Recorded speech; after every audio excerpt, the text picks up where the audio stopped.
You're listening to the oneofus.net podcast network.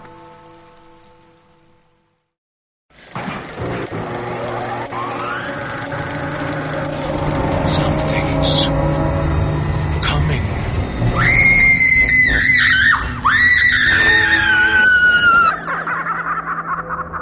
Stand by. Hold on to your hats, here we go.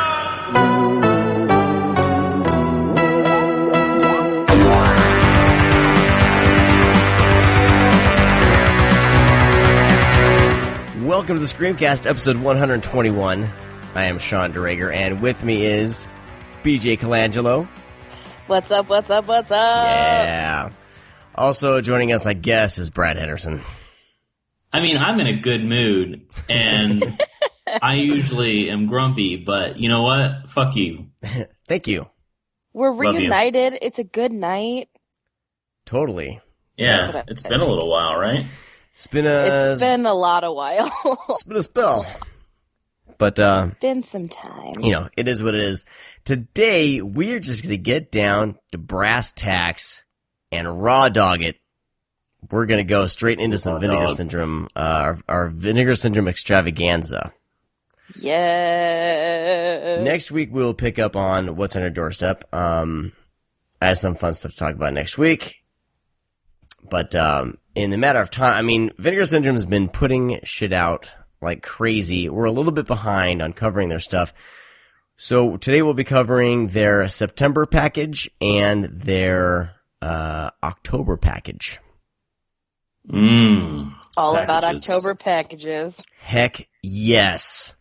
So what we're gonna do is I kind of wanted to lump all of the adult cinema stuff into one segment at the end. So we'll discuss their, the September and October releases in no particular order as far as their like horror titles go or exploitation, and then I want to start up a segment called Behind the Black Curtain.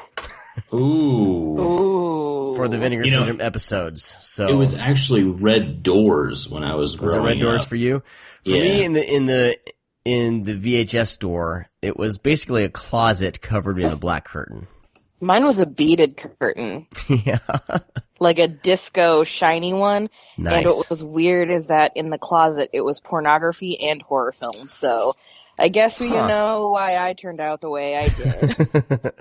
Yeah, mine was, what do you call like those, like old-timey bar western doors? What are those called? Oh, really? They had the... Oh, like the swinging doors? Yeah. Yeah, it was... Doors. So you There's an actual name for that.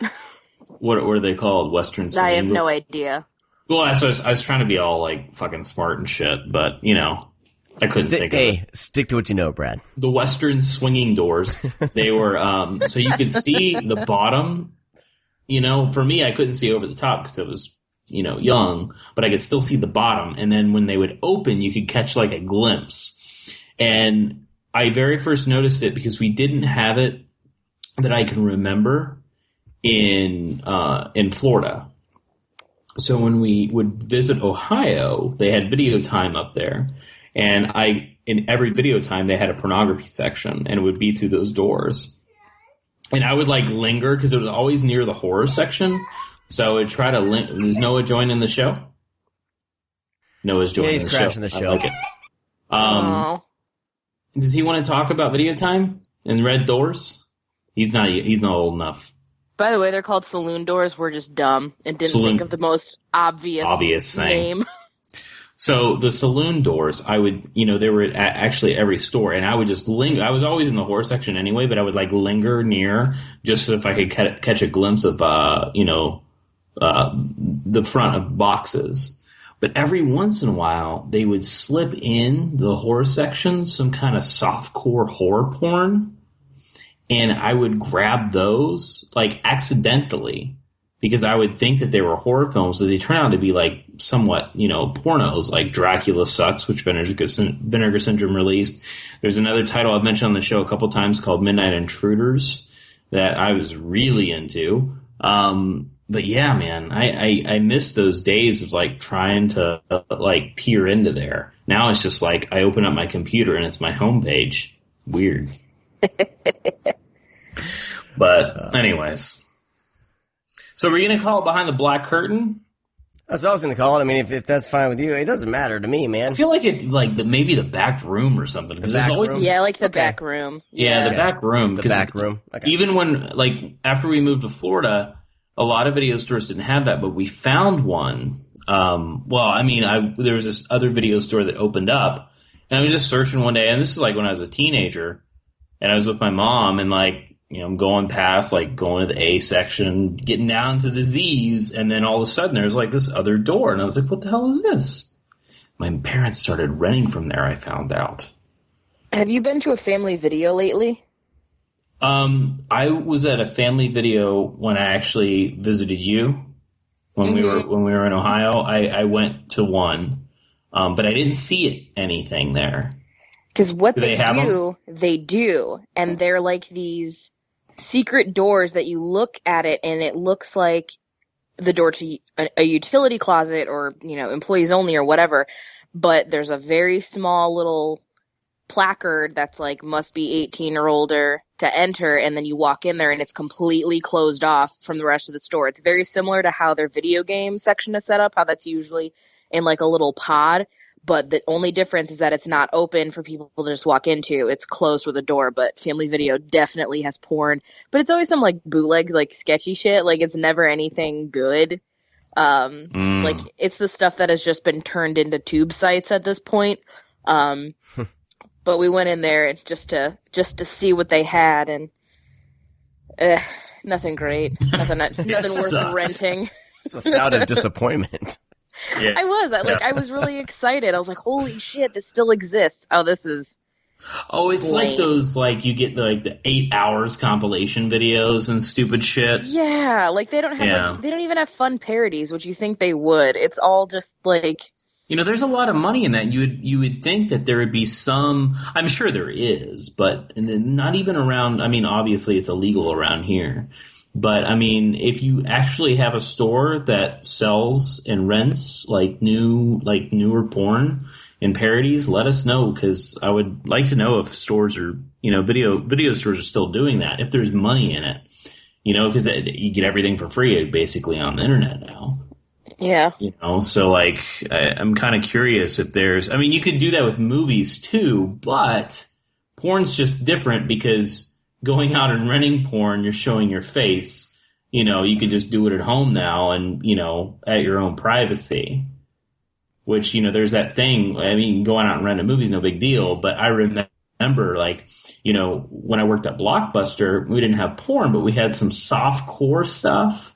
And then on the top shelf, we had the Girls Gone Wild videos.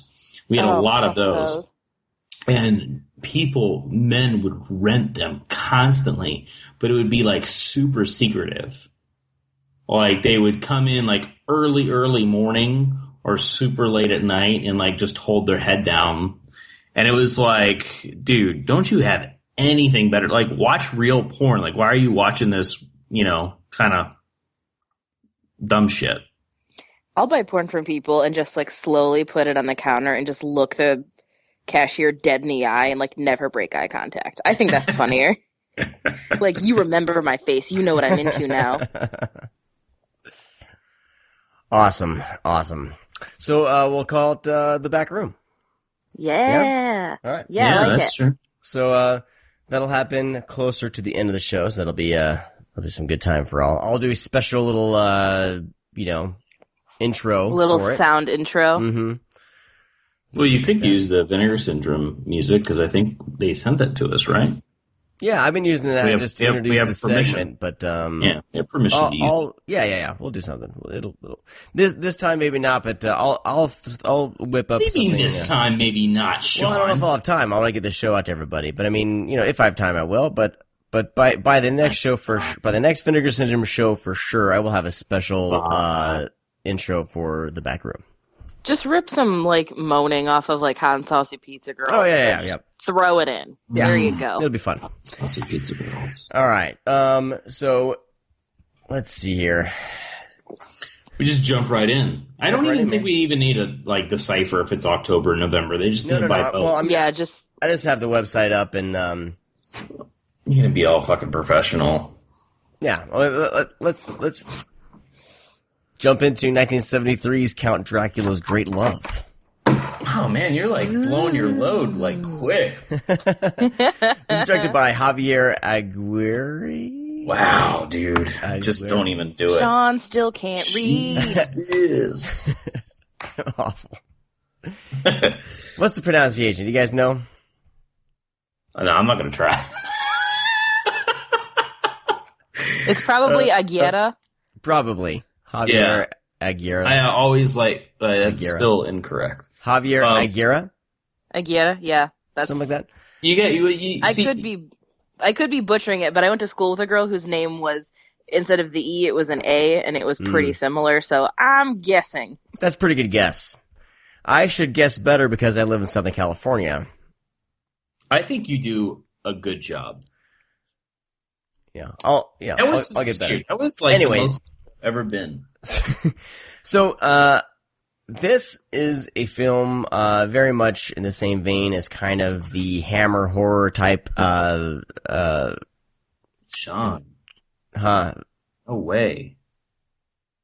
Like the 70s. Like, what am I thinking of? Like Just Countess because it's Dracula. a vampire film in the 70s. Dude, Yeah, I always say Hammer. Yeah. I mean, it's like Hammer. This is far from Hammer. Espana all day. Okay, not Hammer. What am I thinking of? Am I thinking of like the Redemption?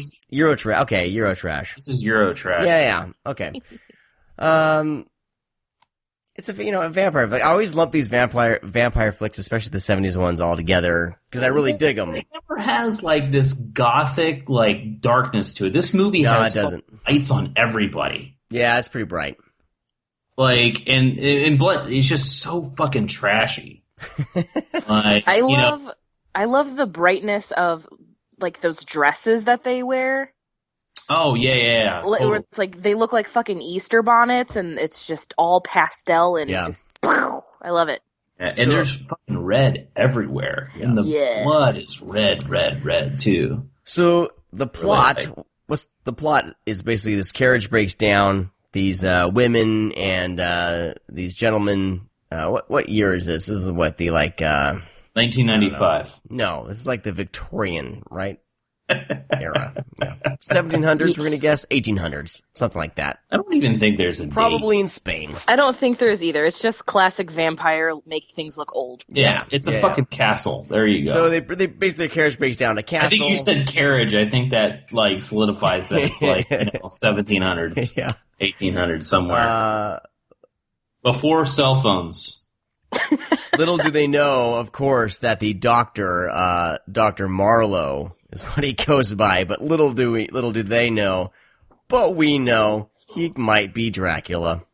Might be, or is. Dracula. This is what the Vinegar Syndrome calls the full-strength unclothed export version. That's a very fair assessment. I've never seen otherwise. This is the only version that I've seen. But yeah, it's definitely Eurotrash, a Spanish Eurotrash release of this. Mm-hmm. Well, I'm asking DJ because she probably knows. The what? Did you ever watch this on VHS? Because I watched it on VHS a long, long time ago. Because I was really into vampires, and I was like, oh man, this is going to be like John Carpenter's Vampires. I never watched it on VHS, but correct me if I'm wrong. Didn't this have an alternative English title at some point? That's what I'm saying. It's something I think it's like Cemetery Girls. Maybe Cemetery Girls. Maybe? Oh wait, no, I'm thinking Cemetery Sisters. Yeah, no. Cemetery Sisters. Because I vaguely remember seeing a movie. There's something that was with another title. Cemetery Girls or something, and I want to say it was this, but I never actually watched it. Just based on. Yes, BJ, you were correct. Oh, I'm so the good. Great Google has rewarded my searching. But yeah, I never picked it up, but I vaguely remember seeing the cover for that and thinking like, oh, that would be sweet, and then never watching it. But the images from that reminded me of stuff that I was seeing, watching Count Dracula's Great Love, so I just assumed it was the same thing. So they had cut this down probably as Cemetery Girls to about 74 minutes, and it was rated PG apparently. So I'm Oh shit. Okay. yeah. So I'm assuming all the sexy time. Assuming a lot of different things was actually recut back in. I think Code Red released this on DVD, and now Code Red's doing all Code Red Do you think- movies. Do you think Code Red's DVD had them chained up by their arms? Is that PG? Well, it was 87 minutes, so I'm assuming it was a little more Ooh, cut, maybe. or 83 minutes, but I'm not sure how much this what this It's the box boob. in has. It's the boob milk. That's what the milking thing, right? I read that in the book too. Let me read it. I think it was towards the end. Here, don't wait, give me a second. remember any milking. I actually per read se. this booklet. It was pretty fun. Apparently 15 minutes of scenes were accessed from the Spanish version, including a fellatio scene with a cross and the milking of blood from a female breast. As it is, the uncut export version of Dracula movie contains some of the most perverse scenes brought to a vampire film. Maybe they're talking about something else. Because I don't remember that in the movie. No, I do not. So I don't either. That's why I made that. What? Yeah, well, I believe that was in there. That sounds probably like would have Bone saw- Zone. I probably would have written it down. The only note that I wrote, because I did get caught up in the movie, I really dug it for what it was. Like I always dig these, 70s Euro trashy vampire flicks, like Countess Dracula and what did Scream Factory release? Vampire Lovers? Vampire Lovers, all those flicks. Like, I know there's something about them I like. But the only thing that I wrote down in my notes was the the opening scene where the guy gets the axe in the face and falls down the stairs. He put that on loop for like 20 times over the opening credits. It was ridiculous. I don't understand why they did that. They were very proud of that stunt. Yeah, they're like, this is where all the budget went on this stunt actor or stunt man. So we're gonna make it. We're gonna make our money's worth. But it's just repeat over and over again over the opening credits. I just died. Anyway, that's the only note that I wrote down. I was gonna try to be all like. It's the only note you wrote down? Well, yeah. Did you write down Hammer movie? No. Those are sick burn. Yeah, I haven't seen this in a long time, and honestly, when I did see it, I was probably fucking bored out of my mind because I was expecting something else. Because I did werewolves and like vampires and zombies. Like when I saw like Dawn of the Dead and Lost Boys and all that other shit, I was like, oh my god, every movie's gonna be like this, and it wasn't. And it was like it didn't hold my attention. So, but it was fun because years later, after rewatching this stuff, I ended up liking movies like this more than fucking all the other highly blockbustery, famous werewolf, vampire movies, zombie movies, and stuff like that.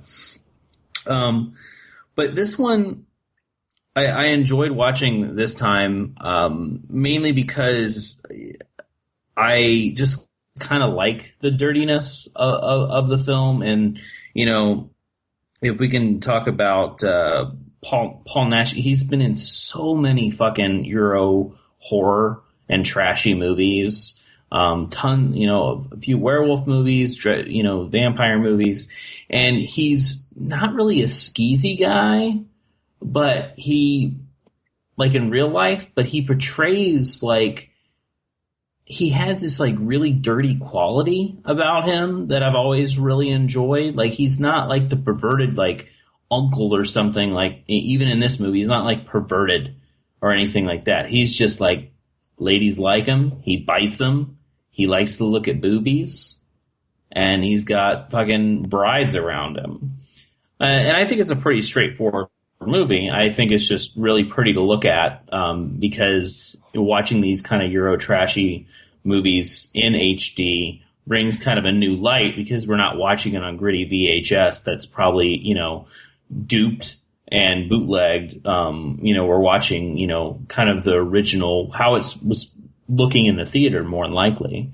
So it's really fun to revisit these kind of really shoddy movies that were, kind of DIY in a way, because I don't imagine any of these movies, these Eurotrash movies, being big productions, because most of the time they were ripping off something that was popular at the time, ripping off, Spanish films were ripping off the Italians were ripping off Americans, all that type of, backstory with it. But, that's just my 2 cents. I don't know how BJ feels about Count Dracula. I really like it, but what I kept thinking over and over again, because I can never just like a movie for what it is, I have to look at its societal context, because I'm a millennial, that's what I do. I found myself wondering why we don't talk about Paul Naschy, or Naschy.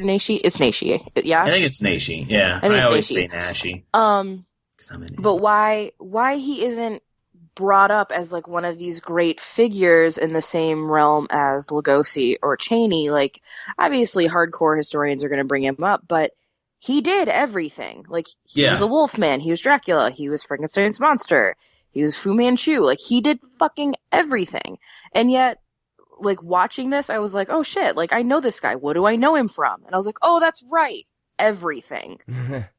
And I don't know, that just kind of bugged me a little bit. So I'm hoping that maybe because Vinegar Syndrome is such a popular company, and because people really trust them with their taste and what they deem worthy of releasing, that I'm hoping maybe that will bring people,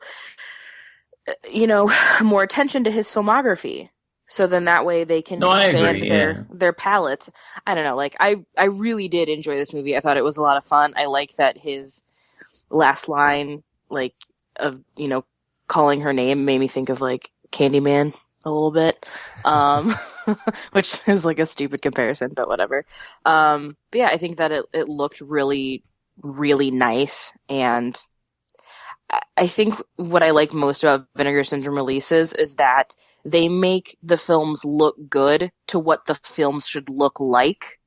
It doesn't feel to me like they're just trying to put everything on the same level. I'm just this all has to have the same sense of clarity and the same color correction and the same whatever. They make sure that the films play to the best that they absolutely can based on how they historically should look. And I appreciate that. Yeah, I really appreciate that. They keep the integrity of whatever they're scanning in mind, whether it's 35 millimeter, and this is and I watched can't tell that, I don't know, inner negative, inner positive, I don't know, inner negative, but yeah, sorry, I'm interrupting you. No, go for it.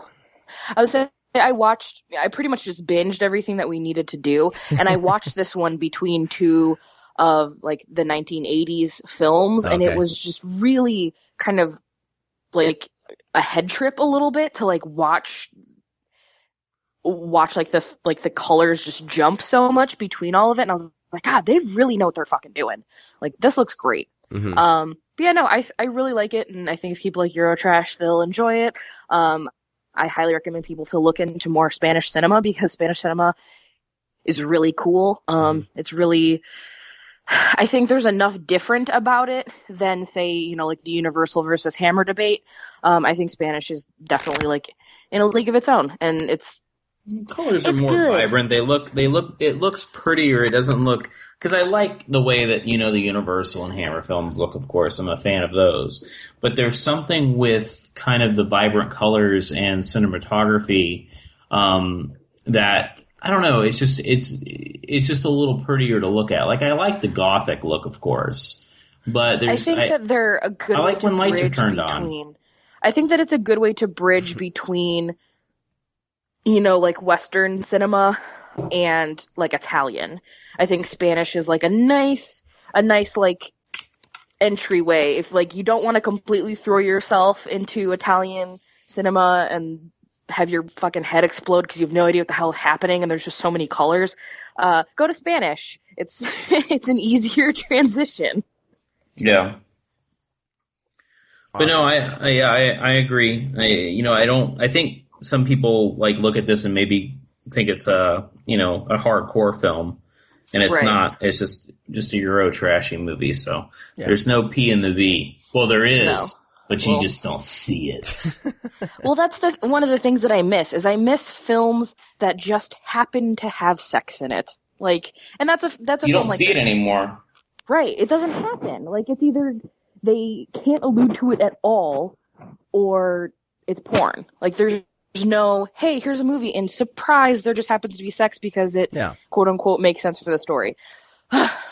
Maybe one day. Yeah, I noticed that even like when I went to the theater and seeing movies like in the 90s and renting movies, there's, so when I wasn't allowed to watch it, I'd close my eyes. And I remember that a lot. But there's no sex scenes anymore. It seems like the only directors that do it anymore, like Cronenberg, has thrown that stuff into, his newer movies. And, like those directors. But, I don't know. I remember, like Steven Spielberg threw that into Munich, like a sex scene. You're like, whoa, Man, you just don't see it. But it doesn't happen. Yeah, but it doesn't happen often. It just happened. Like everything's like, we're gonna do a character development moment about how angry he is as he has sex with his wife because he's an assassin. That kind of stuff. Wow. What movies are you watching, Sean? Well, no, that was Munich, and then and then one of the other ones. One of the Cronenberg ones. Which one was that? The one that was based off the graphic novel. I don't know. With Ed Harris and Viggo Viggo Mortensen was in History of Violence. Yeah. They totally like fuck on the stairs. They're like an angry sex scene on the stairs, and it's like. But you're right. Most R-rated flicks, these days don't. Yeah, they just. I mean. There was always a time where, they were at a motel and it was really well lit, and, it starts, starts at the bottom of the bed with their feet, like, moving around and, fucking Wham playing in the background, some sensual song, moving up, and you see, like, the legs intertwining with one another, and then the covers just happen to cover his butt or her butt, and, it raises up, and you kind of don't see her nipples because her boobs are always pressed up against his chest, but then she lifts up, and then he puts his face in her boobies. Like, those were, like, natural sex scenes, like, in the 90s. Settle down a little bit, Brad. No, I'm just saying, that's like every sex scene in the 90s, and now you don't see that at all. There's, like, there's just nudity. There's no sex scenes between and the thing is, like, it's almost like those are the, like, bad people or something now. Like, before it was the heroes having sex.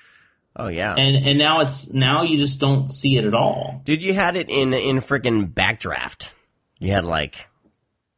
Well, that's what I'm saying. Even the biggest and one of the Baldwins. Biggest blockbusters of all time had these sex scenes, but now, I mean, I don't know if it's to get people in the theaters because we just want PG-13 movies. Because I don't know. Something basically, changed. we need some more mainstream fucking. Yes. All right. Need something. All right, let's move on to these. There's two flicks by Richard Casey. Oh, okay. Moving right along. What order are you going in? I'm on our website with the announcements for September. Then I'll move on to the announcements for October. I'm just kind of going down. Gotcha. But I figured we'd talk about these two together.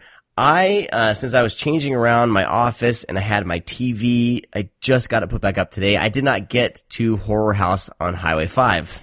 Whoa. Yeah, that was the last one. You missed out. I know. So I want you guys to tell me what the fuck I missed out on. I'm going to watch it this weekend, but in time to record the show, I did not, because I just mounted my TV on the wall today. You mounted it? Mounted that TV. You would mount it. But yeah, Horror House on Highway 5. I believe this was his first film? Yeah. He's only made like 3 movies. Because he also did Hellbent, which we'll talk about in a little bit. But this looks like a straight up low budget, slasher type flick. But Brad, I'll let you introduce this thing. Oh, okay. Well, Horror House on Highway 5 is directed by Richard Casey. It was released on Blu-ray from Vinegar Syndrome. Yeah. Thank you. Well, actually, here, let me grab it. I was excited about this one because this was a VHS favorite.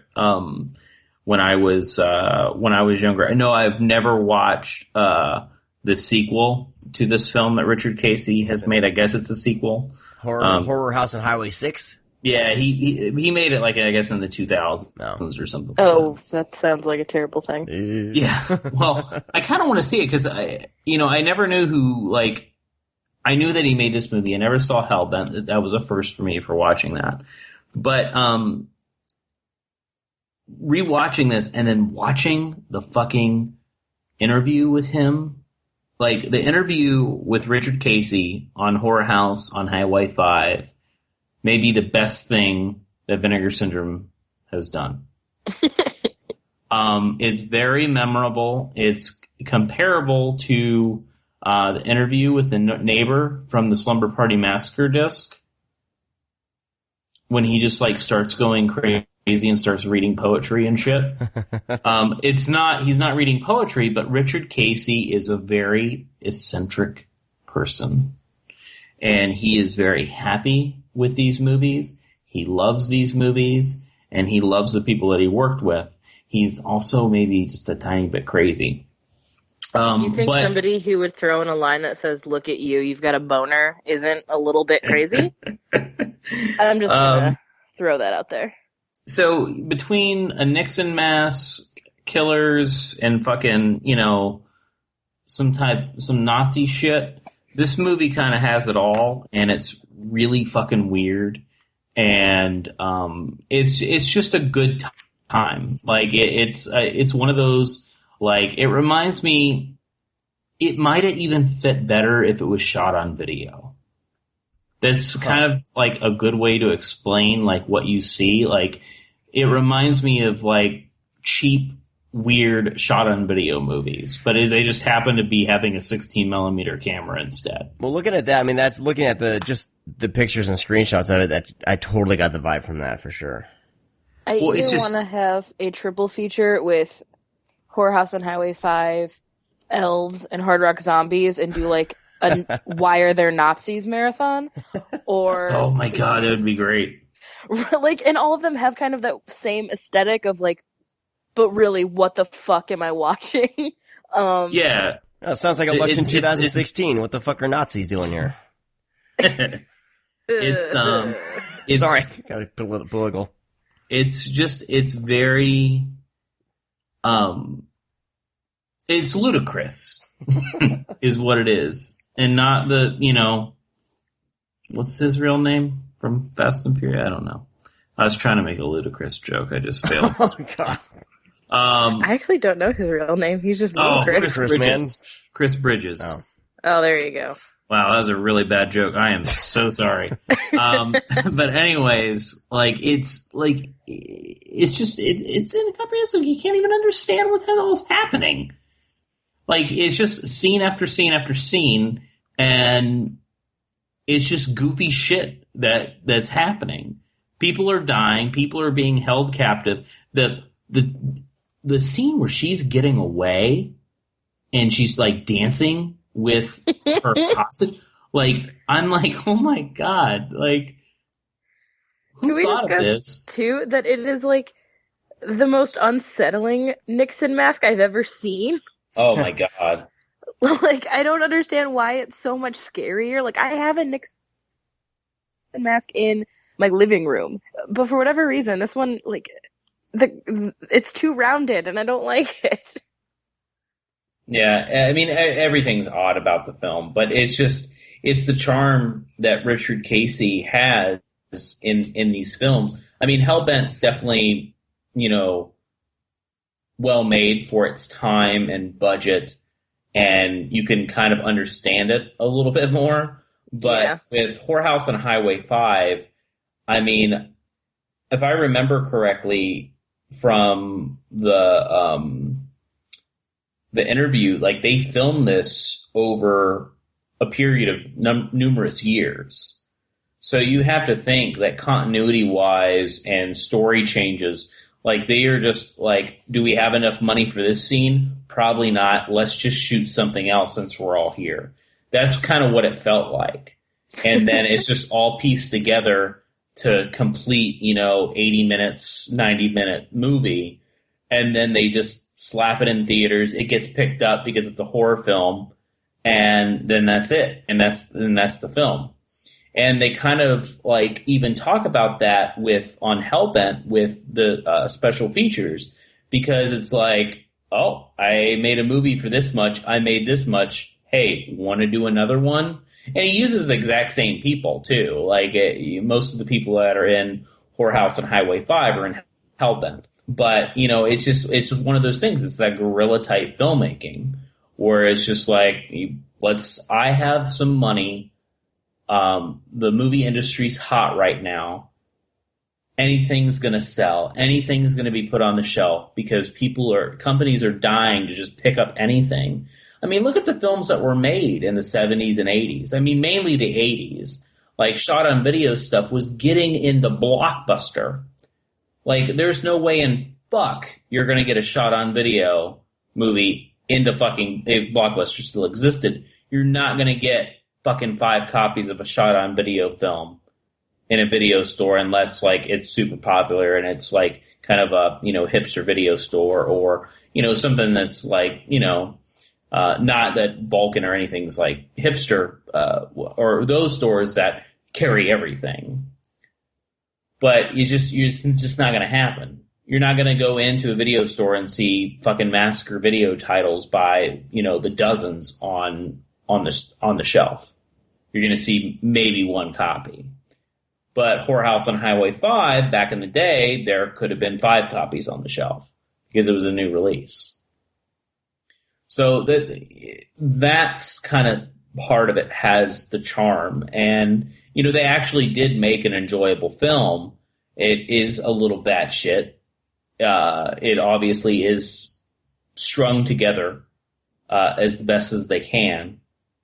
And they did it. And that's what I love about it. And they took the money, and Richard Casey actually had a good head on his shoulders. He's like, let's do another one. And he actually made something that is a little bit different. But he had, what I like about Hellbent and Whorehouse on Highway 5, yes, they're completely 100% different movies. But there's this, I mean, if you see Hellbent, you'll know what I'm talking about, even though that's basically a punk rock movie. But there's a punk rock attitude of making these movies, too. Well, because Richard Casey was he did music videos as well.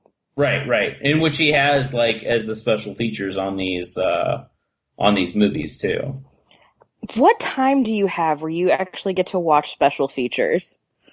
Well, I don't usually. I'm not a special feature person. If movies come bare bones on Blu-ray, I really don't give a fuck.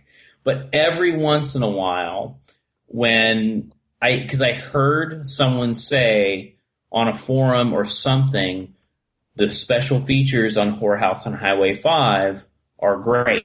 And so I plugged it in because I wanted to see it. Because that's how I knew about the Slumber Party Massacre interview, was that somebody said something. And so I just watched it and I was like, holy shit, this is solid fucking gold. I think he's a little bit egging on for the camera a tiny bit, but it's very enjoyable. And then, of course, being that these films were released back-to-back, obviously they did interviews back-to-back, so I watched the Hellbent one, too, he's more toned down, but he definitely is kind of going crazy on Whorehouse on Highway 5. Awesome. Yeah, I don't have time for special features that much anyway, but either. But normally, I'll try to catch up with them since they're just kind of documentaries, as the kids are running around, and I'll throw something on. It took me a while to get through the Chopping Mall one feature, and then the Waxwork one, but I got through it, as my kids were running around. I'll kind of piecemeal them, pause it, take care of the kids, come back, finish watching it, or as I'm doing something. But yeah, I used to watch a movie, and then I used to rewatch the movie with commentary, and then if there's a featurette, then I'd watch the featurettes. Yeah, see, I know a lot of people like that. That's some serial killer shit. This was I was single and had no life at all. No, but I know. I don't think it's Not saying that if you watch special features, you have no life. That's not. Yeah, yeah. I don't saying think you're of a it serial like killer.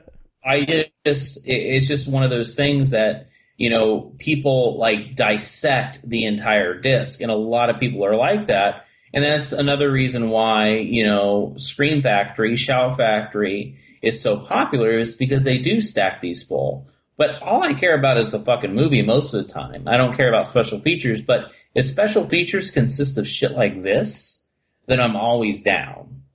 Sometimes the special features can save a movie for me. Like, I didn't like Bud the Chud 2, but I bought Chud 2 because of the, how these Vestron video collections have been, and I wanted to hear the director explain himself in commentary. So, like, sometimes it'll be worth a purchase for me if the special features are good enough, depending on the film. I'd like to say that we're like 45 minutes in and we've talked about 2.5 movies. Yeah. So Hellbent, Richard Casey's next flick, basically the story of, a Faust type story. This punk rocker, basically, sells his soul to, a gentleman by the name of Mr. Tanis. If you rearrange Tanis, you might spell something else. Santa. Wow, Sean. What a fucking spoiler. So, this punk rockers offer the deal of a lifetime, and, basically it's this, kind of the story of, what happens from there. And, it kind of plays out for me kind of like any music documentary I've seen, or if you read about any band that kind of got a taste of fame, any of these guys kind of will go off the deep end here and there, although, but this one, of course, there's more of a supernatural element to it. But I love this flick, man. I'd have a hell of a time with it. I actually dug the music. The music's really great. The band's playing, and I'm like, oh shit, these guys, like, this is actually like good. Like, it's not like you see some of these rock and roll flicks and the band's okay, or punk rock flicks, and but it's actually pretty good. I admittedly got through 65% of it and then passed the fuck out because it was the last one on my binge and I couldn't do it. And then I woke up in the middle of the night and the DVD menu was on and I was like, fuck. Hey, it's got a great DVD menu. That song's killer.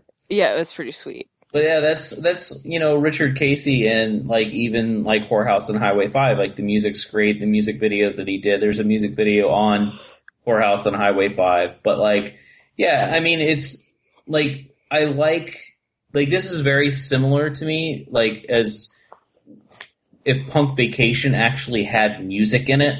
Yeah, that's what this feels like. Like it feels, it's just another DIY movie. That's all it is. But it's, has this really punk rock attitude. Is, just coincidence that we're dealing with punk rockers as well. Mm-hmm. But I think that's the whole thing that goes hand in hand. Like, even if you took the music out of it, you would still have a punk rock movie.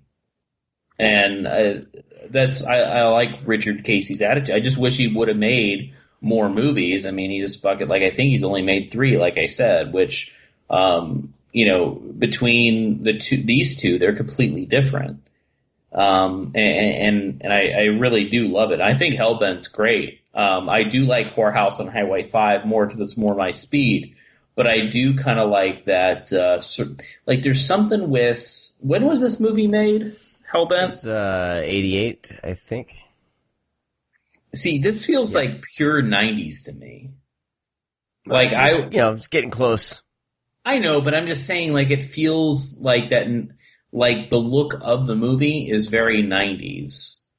Like, it's very, like, almost has, like, it's this post-apocalyptic feel. Well, yeah, they didn't go for the kind of the glitz and glam that most 80s flicks were going for. Like, or even, like, Dead End Drive-In. Like, that kind of that look of kind of society and what surrounds them. Even though it's, like, obviously modern times and everything's cool, but it feels like, a world on its own, which I really, really liked. Nice. But, yeah, I was a big fan of Hellbent. Yep. All right. Let's talk about some Linnea Quigley. Yay! Oh, my God. This is like the mother lode Put more Linnea Quigley in my eye hole. Oh my god, man. So David Dakota. Yeah. Directed these 3 flicks. The first Blu-ray was Nightmare Sisters, and then we got the double feature of Murder Weapon and Deadly Embrace. Let's go. Talk about all 3. We're gonna talk all 3. I'm just looking at what order. Let's start with Nightmare Sisters, because I think that was. Fuck yes, we can talk about Nightmare Sisters. That's completely different because Murder Weapon and Deadly Embrace are very similar in tone. Yeah. So Nightmare Sisters.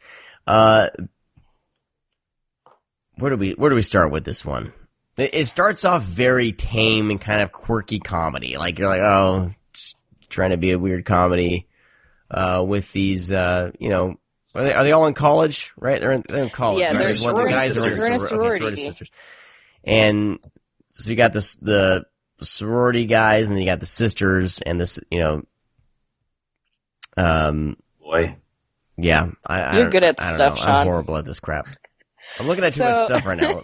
So BJ, let BJ handle this one.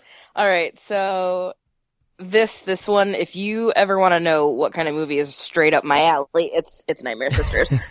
So we start off with a very typical college sort of story of the not so pretty sorority sisters. That suddenly, by some random act of whatever the fuck, become like really, really hot, and now everybody wants a piece of it. But they're trying so hard to make them kind of look goofy. Linnea Quigley has these like fake teeth to make her look like she has buck teeth, and they make it so she can't sing. Brink Stevens has like these really, really long braids and these big glasses. She looks like the one girl from the Wonder Years. A little bit. Yeah. I can't think of the character name. And then Michelle Bauer is supposed to be fat, so they put her in like this giant windbreaker, like ski coat. And I don't know what they're putting. They got to put something under her because she's a very small girl. Well, I mean, she's not like super. I mean, she's got big boobies. But they like padded her. They blew her up. There's some sort of padding. They put some a stuff. lot of padding. Yeah. So yeah, they just put them like make them ugly, and then super spooky demon fun time. Now they're super hot, and the characters that we know. But what I love the most is that there's only 2 movies where Linnea Quigley, Michelle Bauer, and Brink Stevens are all 3 in it together, and this one is just so fucking fun and so cool. Technically, they're all in Murder Weapon. That's why I said it's one of 2. Oh, I need you to relax. I can't. I just get so excited. But no, it's a lot of fun. It's very much like Weird Science meets Sorority Boys meets The House Bunny. Like, it's fun. It's ridiculous. There is a bath scene that takes way too long, but at the same time... Oh my god, it's so awkward. But like, not really long enough. But like, what it reminded me of too is, have you ever seen that movie Delta Die with Tiffany Shepis and Julie Strain? No. It's very similar. It's like all these sorority girls are actually like demons of Satan, but there's a bath scene with Julie Strain that is so fucking long. And now seeing this movie, I'm like, oh, well, no shit. That's where they got the inspiration from it. Because the bath scene between the 3 of them, they've got like the boys that are supposed to be their dates are on one side of the wall, and then like the cool guy frat guys are like peeking through the window trying to see it. It's just so ridiculous. And at the same time, just, God, so perfect. And everyone dies by fellatio, and just it's everything. It is everything that I love. It's trashy and campy and sexy, and it's the best. Things get started off with a like a crystal ball and a guy doing a really bad Indian impersonation, correct? Yes. Yes. That's where it all stems from. I mean, he's able to pull, and then, the crystal ball somehow gets floated to, because obviously Brink Stevens buys it from a yard sale, brings it into play. They mess around with it when the boys are there. They unrelease this, what do they go, like, just, succubus. Yeah, they're all succubi. Yeah, so then multiples. I'm okay with them being multiples. Well, all 3 of them are succubus, so that make them succubi. Oh, okay. Succubi, thank you. But yeah, no, I'm with BJ on this. Like, the bath scene is total boner, and then it turns into an awkward boner, and then you just get really tired, and it's like, oh man, like this is hurting, and then it just, it ends. But no, I'm with BJ, because there's something about this, like this movie, stuff like this. This is the reason why I'm a big fan of Ghoulies 3. Because it has that campy, sexy, weird mentality. And I'm something with the 90s and like even like kind of late 80s. Something drags me to those movies. I don't know, because it reminds me, because this is one of those movies that I rented and watched in my room alone when I was like 14 years old or 13 years old and just fucking loved it. And I would rent all those fucking bikini-clad films and fucking Bikini Summer, Bikini Car Wash Company, all those movies. And those all fall right into place of, like, they almost could be porn, but they're not.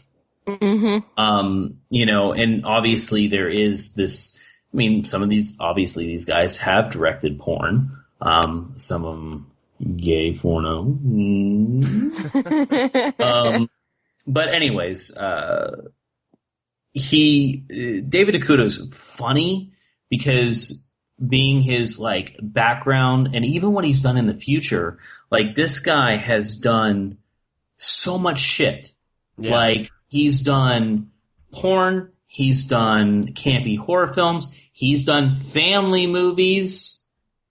And he has that, like, 1313, like, series that he does. Like, I've never watched any of those movies. I don't know if you had, BJ. That might be more up your alley. You ever watch any?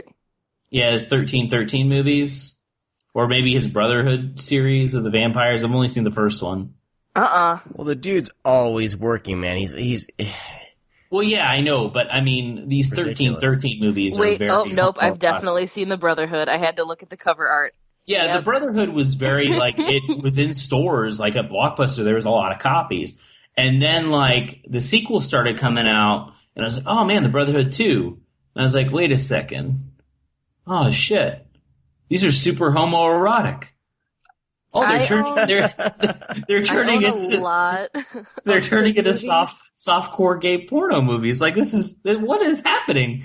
Like, and that's what he does. The 1313 movies are like that as well. I've never watched any of those, but you'll see them pop up like on Netflix and stuff like that every once in a while. If you ever get the chance, you need to check out his Beastly Boys with a Z. The tagline is Drop Dead Dangerous. It is. It's real gay and real good. You can usually tell his movies too just by looking at the cover art. If it's like some off-brand looking pretty white people in all of their heads with something weird behind them, it's a David Coutu film, and you're in for a ride. Nice. Very nice. Well, Nightmare Sisters, fantastic. Probably my favorite of the 3 released here. But I don't know, man. There's a lot of fun to be. Yeah, I was just about to say, there's a lot of fun to be had with Murder Weapon. Murder Weapon's fun, but it is so takes an hour. Fucking out of control. Right? Yeah. It takes about an hour. Like, once that hour hits... Once the gore starts happening, I was like, holy shit. Because you're watching it, you're like, oh, what the fuck am I watching? Like, a bunch of people just talking shit? And then all of a sudden, like, an hour into the film, you're like, this is a fucking slasher movie? Like, what the fuck is happening? I actually took notes on Murder Weapon. About 45 minutes in, I timed it. Like, all of a sudden, there's like this head smash. This epic... The head smash is fucking epic, smash. Dude. Holy it's fucking brutal as shit. I mean, here's my note. My note says 45 minute in, shit gets real. But it's slow going because the first 10 minutes, it's like some weird dream sequence. It's like there's no dialogue. Yeah, for the first. There's no dialogue for the first 10, 15 minutes of the movie. There's no talking, and then it goes into Linnea Quigley being like interviewed.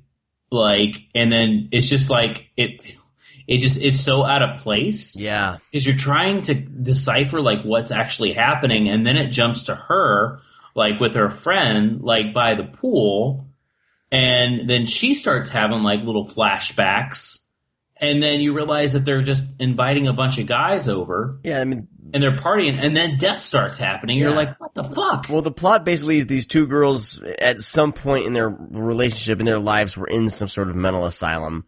Right. They've since then got out of the mental asylum, and I don't know if they've, like, just got out or what, but they are bored, and they're by the pool, and they want to invite a bunch of boys over. And once that happens, then, you know, shit starts getting real. Getting real in a bit. And Linnea Quigley is wonderful, as we know. But can we please talk about Karen Russell? Good damn. Huh. She is lovely. Smoking. That's all. And like, this is Ricky from Silent Night, Deadly Night Part 2. Yep, he's sure in that too. He has the shortest shorts on when he has a t-shirt. You don't even know he's wearing shorts. You just think he's fucking naked. Like, I've never seen shorts on a guy so short before. Not even in... And I've watched a lot of 80s movies. Like, these are short shorts. Not even in Sleepaway Camp? I mean, Sleepaway Camp has some friggin' shorts. Yeah, but they're also, like, children. No, the camp counselors. Oh, the Teenagers. big buff dude has really short shorts. Yeah, that's right. But I don't know. I think it's because he has that button down that's loose. Yeah. And it's not tucked in, so it just looks like a big night shirt. Like, he's just walking around. And, like, when they first go up to the house, he's like, oh, like, everybody's fucked her. Like, and they're talking about it, basically, like, oh, dude, she's so easy. And it's like, who's gonna go for it? This is like a sausage fest. And he, like, walks through the door, and I was like, wait a second, did he have pants on? Like, I didn't see any pants. But, Ricky, like, he's always Ricky. Ricky is not a very good actor. Even in this, he's just fucking goofy. Wow, what was God. that? Dorbs sneezing going on. And when I sneeze, I have, like, this weird, high-pitched, like, bullshit that happens. It's not. I sound like a squeak toy, and I can't be tough at all when I have that sneeze. Like, I could have as much black lipstick and leather on as I want, and that sneeze comes out, and it's like, and there it goes. Anyway, murder weapon. So, murder weapon, once the kills start happening, and after they watch Nightmare Sisters and make a joke about who makes this shit, there's, it gets really fucking bloody. Like, the kill scenes in the film are really, really great. Fantastic. Yeah. And some of the best I've seen.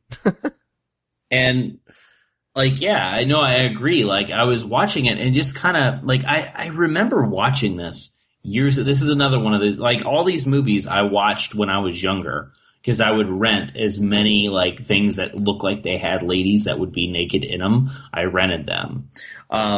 And I'm sure at that time I was like, man, this movie's really boring. But, man, I don't remember that fucking gore. Dude, there's shotgun to the face. Yeah, dude, there's some really tough shit in that movie. There is... But once everything starts going, like, crazy, like, I was laughing so hard whenever they decide it's Ricky and, like, the other, I'm still going to call him Ricky. He's like with the guy and they're like, oh my God, what's going on? He's like, oh, I think there's people outside. And it's like, they start talking about how they're going to escape. But each time they talk about it, they're like, wait, what if this is happening? And they're like, oh wait, we can't do that. And it's like, they're in the kitchen and I forget what he says. It's like, he's like, oh man. And they, like, get in the car and he's like, wait, what if the car's, like, wired to blow up? You're right. Let's go to another car. Like, what the fuck is going through your head, dudes? Like, they just bounce around. Like, they don't actually, they can just literally walk out the fucking door, but they think there's going to be fucking booby traps outside and there's going to be, like, a million of these psychos that they just don't ever attempt it. I just think it's hysterical. like each time they try to make a plan, they back away from it because this possibly could happen. And it's just like so fucking goofy.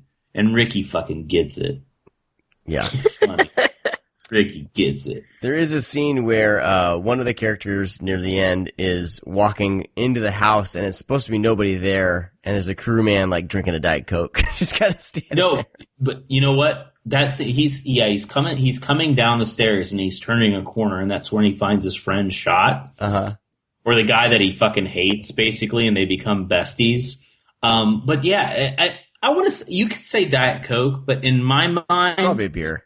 That's the thing. And but I want to go on a side tangent of that one sequence. There's a guy, all right, obviously a crew member standing next to a light, and he's just casually standing there with what looks to me like a beer. But okay, goof in the movie. However, that right there tells me that set was fucking relaxed. They were having a fucking party, and they just didn't give two shits, and they were just making a movie with friends. Like, I know that's a goof in the movie, but right there tells me that movie was probably so much goddamn fun to make with them. Like, I wanted to be there. Because if you have a fucking crew guy just sitting there, like leaning up against the door drinking a beer. No, dude, it's a Diet Coke. I got a picture right here. It's a Diet Coke. You're ruining my I snapped a picture. You're ruining my dreams. But yeah, he's standing Wouldn't right be by the a first light. time. But still, I mean, just hanging out, drinking a Coke on set, Diet Coke. Sorry, Sean. If it was in the future, it'd be a Coke. People are gonna fact check us, and then they're gonna we're gonna get emails and shit. Yeah. You dumbasses. But still, it seemed like it just looks like a really chill environment. God damn, I wish that was a beer. I know, huh? Yeah. People would have believed it too. They wouldn't have fact checked us. BG, do you have anything more to say about Murder Weapon before we move on to Deadly Embrace? Nah, I'm all about Deadly Embrace. I mean, Nightmare Sisters is my favorite of the three, so move on. Deadly Embrace is kind of more of a drama territory rather than horror. A little bit of psychological thriller about a young, little young man who goes to, I guess, work for this woman. And he becomes kind of like a caretaker around the house because the husband's really busy. Is that what you call him, caretaker? He also keeps this guy's wife's vagina warm. Whoa. Not there. That's a way to put that. I was going to say he keeps it wet. Right, He keeps it moist. I was trying to get too gross. But yeah, Somebody might be listening to this on their lunch break. You don't want to gross them out. We can gross them out. So Jan Michael Vincent is some fucking douchebag who's cheating on his wife with some Marilyn Monroe wannabe and leaving his very beautiful wife. That's Mindy Miller, right? I think it is Mindy Miller. Mindy Miller at home alone and hires a kind of a pool boy, go get groceries, keep the vagina moist, dude. And If you say moist one more time, I'm out. And then we have Linnea Quigley, who is sitting in a chair for the first hour of the film. She's always in the fucking chair answering the phone. At least she has some wardrobe changes. Well, here's the thing, is that she is obviously a hardcore actress because she will not leave that phone because she's waiting for a big break. Exactly. But that chair is like 3 times as big as she is. She's always there for a cell phone. And I like when she got up and then she's like in the movie and I'm like, holy shit, she left the chair. It like fucking takes an hour.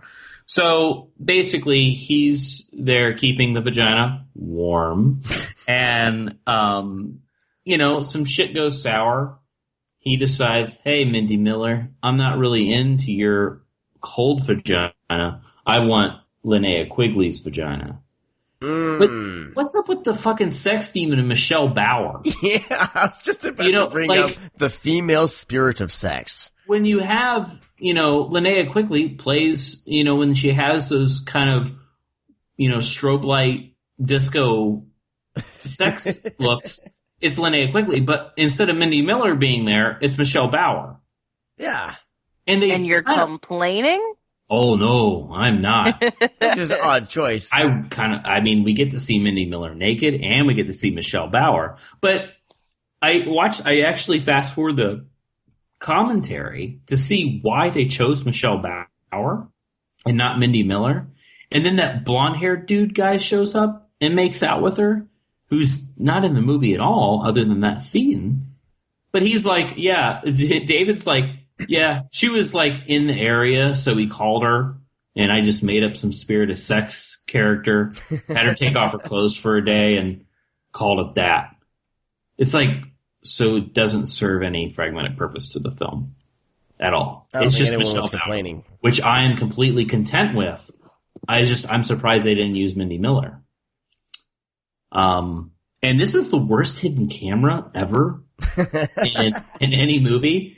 Because apparently no one notices the big plate glass window that's in the corner of the room with a giant camera sticking out of it or behind it. No one notices. Is that a two-way mirror? Because we never get to see it. But good Lord, what a terribly hidden camera. Jesus. But yeah, it almost turns out to be like an A&E movie for a second. Yeah. Like, that's what I kind of felt like I was watching, because every once in a while I would watch this with my mother, like, growing up. She was like, let's watch a movie, and I'm like, get suckered into it. I'm like, oh, okay, cool. And they're watching it, and I was like, why is this so fucking dramatic? Like, what the fuck is happening? Like, there's some kind of, like, somebody wants to kill their husband for money. And then I was like, oh, shit, it's one of these A&E Lifetime for Women movies. Like, where it's not even really a movie at all. It's just, some reenactment of, like, someone trying to kill their husband or kill their wife. And that's exactly what this movie is, except with a lot of boobies. So, if I didn't talk you into buying this movie right there, I don't know what else to do. I have a question Yes. for both of you. Do you think that it's in Linnea Quigley's contract that in at least one scene she has to have her hair in that thing where it's like a half fountain on top of her head and the rest of it's down? Because she has that hair in like every movie she's ever done. Maybe that's just her hairstyle that she really likes. It could be her signature thing. I think every actor's, they try to get the thing that, everyone wants to see in a movie, It's her I'll be back, right? Moment is her hair. Okay. I don't know. Now, we talked about these movies in general about, we didn't talk about how they mostly all look, which they obviously look all great. But, however, Deadly Embrace, like, I don't know if you guys have this, but there was an audio issue. And I actually, apparently they used the VHS audio for it because I guess the master tapes were, ruined or something. Yeah, I but noticed that that was the only problem. You couldn't hear anything because the music was so goddamn loud. Murder Weapon had a couple scenes like that as well. Yeah, and it's just like there's this weird like flashing effect too. Not like it's an effect, but like because you could see the grain and stuff of the print. But it gets bright and then dark and then bright and dark through, for a good portion of Deadly Embrace. But the audio issue was, I'm glad that they put this together. But since I always like jizz all over Vinegar Syndrome and give them so many props, this is the one thing I have noticed. The audio was kind of goofy. So there, I'm not the biggest fanboy on the planet. You son of a bitch. But no, it's still a great package. But it's only during the music scenes, like whenever the music's playing in Murder Weapon and Deadly Embrace, not so much, but a lot during Murder Weapon. Murder Weapon. I had a note. It's Murder Weapon. Well, okay, I got them confused. Murder Weapon's the slasher. Deadly Embrace is the Lifetime for Women movie. Murder Weapon's the one with the audio issue. Yeah, because I made my note. Yeah, my the note music says like dialogue seems soft at some points. Like it kind of just I had to turn that shit up, man, because the music was so goddamn loud. Not that it serves any purpose to the movie, probably. No. The music. It feels like really dialogue that was integral to the plot. Probably. Yeah, all you have to know is that some shit's going down, and like, what the fuck is the killer wearing? Like a helmet with a fucking burlap sack? Way back on Murder Weapon? Yeah. Yeah, I don't know. Well, who cares? It looks like the person has a helmet on with the burlap sack wrapped around like fucking black electrical tape or some shit. Yeah. Like, I don't know if they were trying to make something creepy, like spur of the moment. I have no idea what the fuck they're wearing. Other than it looks like a biker outfit for the rest of it. He just watched like Nail Gun Massacre and Doubt it. like Friday the 13th Part 2. Oh, wow, that's a really good... And comboed them up. Thanks, Sean. You're welcome. All right, BJ, anything else to say about Deadly Embrace before we move along? Nope. Nightmare Sisters for life. All Move right. on. That's my favorite one. Having these three on Blu-ray, though, God bless Vinegar Syndrome. For sure. Seriously. Let's talk about Hobgoblins really quick. Why really quick? Because... Dude, Hobgoblins is fucking, like, I'm getting so tired of people's shit. I was excited to watch Hobgoblins, and this thing's, Did you not like it? Dude, Hobgoblins, okay. Like, here's the thing. Hobgoblins is the best. it's... Are you kidding me? Did you want it to be more like Gremlins? And No, I don't know what I wanted it to be. I always wanted to be. This is one I need to let simmer and probably revisit, and I'll probably like it. But I think when people fun. Watching Hobgoblins for the first time are not going to like it. But if you watch this movie when you were younger, but even so, man, like even like I know that Rob Hunter hated this movie a lot, but like. There's going to be people that hate it, but seriously, what is not? Hate it. I mean, it's not for what? No. What is not to like about this movie? Go, Sean. Well, they're just freaking stuffed animals. Like they didn't even try to make these things like move as puppets. Because the Hobgoblins aren't like they're just a vehicle for what the movie is really about, and that's being true to your inner self and not holding back to your deepest, darkest desires, whatever they may be. God damn, BJ. Do you know what happens if you don't get laid? You call sex hotlines of people who are disinterested in you, and then you crash your fucking car. So maybe 1-800-976-SCAG. You just made me think. You just made me like read into Hobgoblins way more than I thought I ever would. Personally, I think that's all full of shit. It totally is full of shit. Just a bunch of Muppets fucking running around making people believe sexy thoughts. The fucking army guy though, and his girlfriend. I don't know anyone's names, and I'm too tired to look it up. But like the army boyfriend and like his like skanky girlfriend are the fucking best. Like I know I'm supposed to hate them, and I can't because the shit that comes out of their mouth. I just like think about it. I'm like, how did this script get approved? And then they have that fight scene where clearly they can't move past a certain line because that's where all the cameras are set up. So they just keep fighting and like the fight scene. This is almost like the bath scene in fucking Nightmare Sisters without it keeps going. It doesn't end. But the best is when like you see where the natural progression should be and they can't go any farther because it's like, oh, there's a boom there. I can't go that far.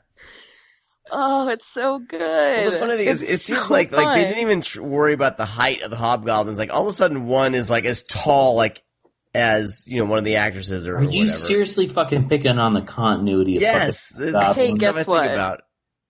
No, it's not. It's just a fucking. It's a goofy fucking monster movie. What's hilarious is, so these security guards, this old security guard and his young security guards, he keeps, I guess, going through, like he keeps having to hire new guys. It's like they keep these things in this vault, but it's like they don't really keep it locked or... No, That's why they have security guards. The Hobgoblins make you open the vault.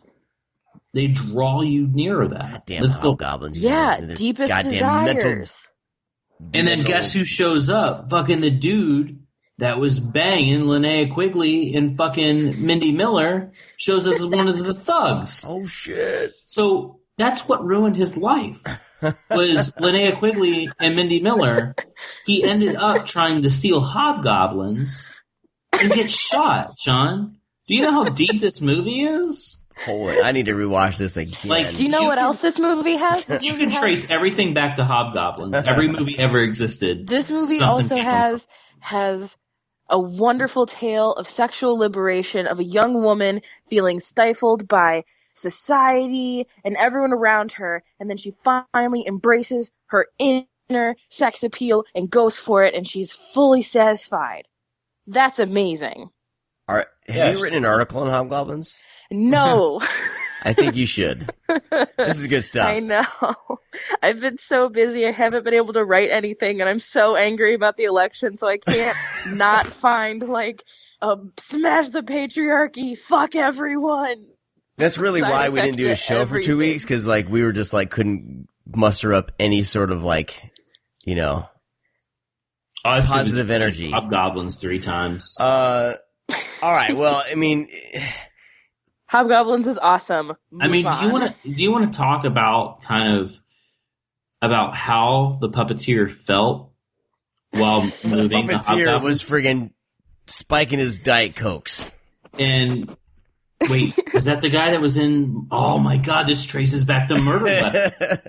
The guy holding the Diet Coke and Murder Weapon was the puppeteer for the Hobgoblins. He's just like shaking the Hobgoblins at people. But, you know, that's fucking scary, dude. I do find it hilarious when someone's obviously fighting a puppet and they have to, like, the puppet actually falls away and they grab it and pull it back on top of them and continue rolling around on the ground. My favorite's when they're holding the puppet and, like, it's, like, no one else's hand is in it, so it's basically somebody just shaking a stuffed animal like it's the toughest thing. I love that shit. It's so funny. Did we explain the plot of Hobgoblins? You don't need to. Hobgoblin things get out and somehow they can make your innermost desires come real in your mind. And that's how they get to you. And in your pants. It could result in your death. No, and spoiler alert, everyone's inner desires have to do with you wanting to put stuff inside of you or be inside of something. That's a lie. So, how about the fact that Hobgoblins was made, obviously, because everybody wanted to do a Gremlins-type movie. Yeah. And so we had Ghoulies, you know, fucking Charles Band made 1 million fucking Gremlins ripoffs.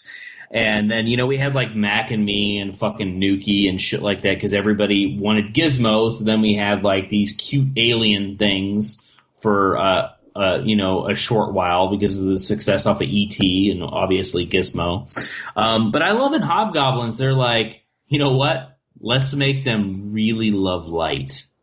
Like, I just started laughing. I was like, oh my God. Like, I completely forgot about that aspect of fucking Hobgoblins. Is that, you know, they just reverse what are the other rules? Because it feels like they have 3 rules and they're just the opposites of fucking what Gremlins is. But, I don't know. I dig it, man.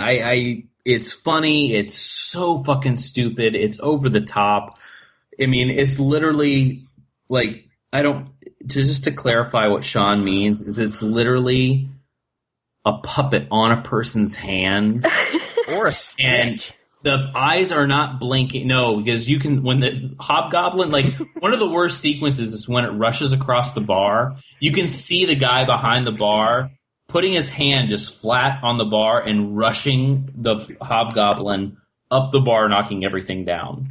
Like, he's not even trying to make it animated. Here's where he's we just need knocking stuff down with his hands. But that's literally, it's just people with their hands up the Hobgoblin's ass. The Hobgoblins don't blink. Their mouths barely move.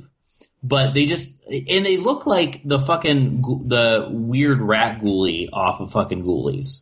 I love that they have, like, teddy bear hair, though. like the fluffy stuffed animal that you like get for children. So when they have the scene where they're driving, like waves in the wind, wafts in the wind. I don't know what the word I'm thinking of is. I'm so tired. Wafts, waves. We're going all over the place with this, but before we stop talking about Hobgoblins, we do need to mention the club that I would love to spend some time. You briefly mentioned Club Scum, motherfuckers. Oh, I want to go so Club Scum bad. for life. It's clearly like a high school cafeteria, which is also like when he's having that like I'm a rock star singer fantasy. Yeah. It's the same fucking set. It's a high school cafeteria. The name Club Scum. Has anybody created a real life Club Scum? I doubt it. God damn, you're missing out. Not a lot of people. That's a wasted opportunity. But, you know, with its goofy shit and its, you know, pretty much one of the, I mean, Mystery Science Theater fucking, parodied this, or not parodied. They used this film for one of their episodes. I actually wouldn't mind. But they love, like, the thing is, it's always been known as that, and it's embraced as kind of a really, funky, goofy movie, and it's been nothing more than that. They don't try to play it off of this as a cult favorite or anything like that. It's just people like to have it because it is so goofy, and you do have likable characters. The Hobgoblins are hysterical, mainly because of just how they are portrayed and moved, and how they're quote unquote animated. But it's just a fun all around movie. Like that's how I look at this. I don't look at anything more. Well, this is one where I appreciate all the. But extras. I don't understand why people say it's shit. No. I am not saying that at all. And I think my expectations maybe were too high. I had Troll 2 level expectations. This was nowhere near as good as Troll 2. As in entertaining. This is way more fun. But I really want to check out all the special features on here because they got the Hobgoblins Revisited. There's like a making of featurette, a new one. But they also have like a featurette called Hobgoblins, the Making of a Disaster Piece, which I think the director Rick Sloan was a part of putting that together. I really want to see the sequel real bad. And then they do have fucking sequel is not made that long ago. No. It's like I think Shout Factory put it out. Huh. What? And then I do want to hear the commentary from Rick Sloan. So, I'm gonna be revisiting all that stuff on this for sure. And but I'm gonna be honest, I was a little let down. But I'm not gonna I'm not saying it's shit. I would never say that it's a awful, horrible movie. It's just for me my expectations, were I was a little disappointed. Mm-hmm. But Club Scum almost saved the day. Well, I think it's awesome, and you're crazy. All right, one more here to talk about before we jump into the back room. This one I dug a hell of a lot. Deathrow Gameshow. I love it so much. Holy moly. Chuck Toden is our main character. He hosts this controversial game show called Deathrow Gameshow, where basically they take death row inmates and make them compete for their lives. And the entertaining part of the show is when they do not make it. They're put into basically they're put into no-win scenarios where they're pretty much going to get fried. But he accidentally I think kills a mob boss, gets involved with the mob, and it's just entertaining as hell. That's all I gotta say. What do you guys have to contribute to the plot before we dive into this? Maybe reconstruct what you said. Shut up. I'll let you guys mostly talk about this because I've never been a fan of this movie. So you guys can have at it. Yeah, I've never been a fan of it. There are moments that I do like. It's just a little. It's cornball for sure. Yeah, I don't really care for these types of movies, and the only movie that I allow, like, I guess this type of comedy is fucking like, and it's just I don't even really compare them, but like Return of the Killer Tomatoes and Attack of the Killer Tomatoes, like I like that stuff, but I'm not a fan of like Airplane and Naked Gun, and that's what these films feel like. To me, is that there's a lot going around in the background and just like little hidden things. Like a dude and just, like fucking a turkey? Oh, yeah, God, like so good. Yeah, like I'm just not into it. I mean, I had the DVD of this from Code Red. It's when I initially saw it. I really didn't like it. I did watch the Blu-ray just to see kind of the transfer and stuff, and I think I ended up actually watching the entire movie because I turned it off, I think, with the DVD. But because I knew we were doing a show, I watched the whole thing. I'm not a fan of this movie whatsoever, so you guys can talk about it. Wow, you're a fan of Hobgoblins, not a fan of Deathrow Gameshow. I'm a fan of both. I had a blast with it. This is one that I actually did watch the special features on because I watched it with Zach, and he wanted to check them out because he's the special features guy. But they had like a making of documentary, and this movie was part of kind of like a series of like a collective, like these same guys have been working together making these low budget films. Like one of them was something like Night of the Queer Wolf, which I need to find immediately. But it's kind of like the same crew. So, you know, this movie has a lot of in-jokes. It has a lot of things that unless you've seen all of their filmography, you're not going to understand, like, why it's funny. So some of the things were lost on me in that regard. Like, I could tell, like, you're referencing something, but I don't know what you're referencing.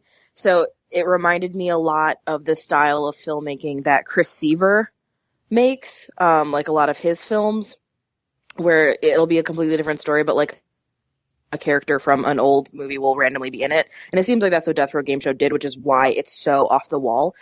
But I think the reason I liked it so much is that it feels very ahead of its time in its concept. Yeah.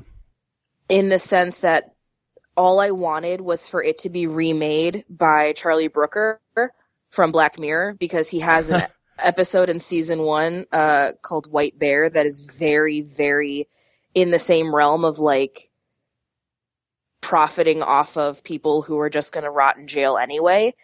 And the whole time I'm like, oh my God, this, like, if there is any movie that should be remade, because I don't like the idea of remaking stuff that's already good, like, remake shit that could be improved upon.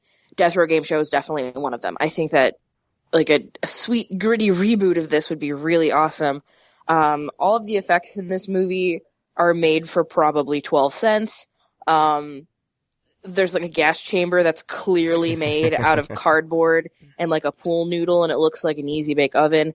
But for whatever reason, this movie just works for me because everybody's fully aware of how fucking ridiculous this is. They're not trying to present something, you know, weird and try to say like, oh, this is like serious comedy horror. They're like, no, this is a fucking cheeseball movie. I can't believe people gave us money to do this. We're going to have fun. And everybody looks like they're having fun. Yeah. I don't know. I really liked it. There's like a really fucking weird dream sequence that's very, like, I don't know how else to describe it. Like, it reminds me of like the same color palette of Dr. Caligari, but it doesn't quite go that far at all. But it has that weird, like, bright pastel with just extreme close-up and weird bullshit for no reason. And I get that it's a dream sequence, but it's so out of nowhere. I really like the lead actor. I think he's a total fucking ham. Oh, and he's just great. He just chews the scenery in this movie, and it's really funny. I don't know. I liked it. I really liked it, but I do think that this is a perfect candidate for something to be remade for a newer audience. I wrote, like, in my notes, remake this with Tom Cruise and watch the money pour in. I think that it has really good ideas going for it, but I don't think that they had the right resources. I mean, I almost feel like they're like, oh, something like this would never happen. We'd never live in a world with, you know, that would even consider a Death Row game show. Well, is this after Running Man, right? It's around the same time, I guess. Yeah, that's what it feels. It just feels like a ripoff of Running Man, but just wants to do as a comedic aspect. I think it came first because the guy was talking about. I don't know if it was the director or the producer, somebody in this documentary that they did on it, was saying that in every single review of. Or no, they did come around on the same time, sorry. In every single review of Deathrow Gameshow, they mentioned Running Man, but they don't think that any review of Running Man had Deathrow Gameshow referenced in it. And I thought that was like really interesting to say, to kind of say. Yeah, but I feel like the Running Man was like somebody being caught in that kind of scenario, you know, but this was like, I don't know, like I felt like there was like social commentary that if this was released today, there definitely is the would Running be some Man, social though. commentary. Yeah, but this one was a little, I don't know. I felt. They're being hunted. That's the only like big difference. Right. This was like these are guys. They're gonna die anyway, so you know, might as well make a game out of it. Which is why I think that it's closer to Black Mirror's White Bear than it is to Running Man. Huh. And it's very similar to like when people try to say Battle Royale and the Hunger Games are the same thing. It's like, no, on principle, yeah, there's a lot of similarities, but like the intentions are totally different. Whereas Deathrow Gameshow and Running Man, like, yeah, principle on paper, they sound the same, but like the intention behind it is totally different. But it's really close to the White Bear episode, like unsettlingly close. Yeah. This does have probably one of my favorite villains in that mob boss with the spaghetti on his shirt. Oh my god. Oh, he's gross. He's real gross. Who is that guy? I'm trying to find who it was. Like, what was the character's hero, name? apparently. Yeah, Running Man and Deathrow Gameshow came out the same year. So Yeah, 87. yeah, impossible for them to have, like, especially in that day and age, to have like ripped off each other. Yeah, this villain, this mob boss who his mom accidentally gets roped into the show, and he's basically is telling the our game show host played by John McCafferty, nothing bad better happen to anyone in my group, ever again. It better never happen again. And of course his mom somehow gets is trying to go to another game show, gets roped in, and they think that she's a contestant, which I guess Death Row inmates are able to wander around the studio, I guess. It was the 80s, man. But she's 9/11 wearing hadn't happened stripes, yet. so therefore, she must be on death row. And hijinks ensue. What was funny, too, is that the actor playing the mom, the mama, the grandma, is the same actor who plays the mob boss that gets fried. Yeah. He put a wig on him. And was like, that's not here's a some woman. lipstick, hunch yourself over. And they've like modified his voice a little bit. Yeah. And he sounds like he's talking into a fan, like when kids do that to sound like Darth Vader. Yeah. I don't know. That movie's fucking batshit, but it really, really does. It's fun, but it really, really would benefit from a remake. It's bananas. There's this underlying, like, possible subtext that is actually compelling, in my opinion.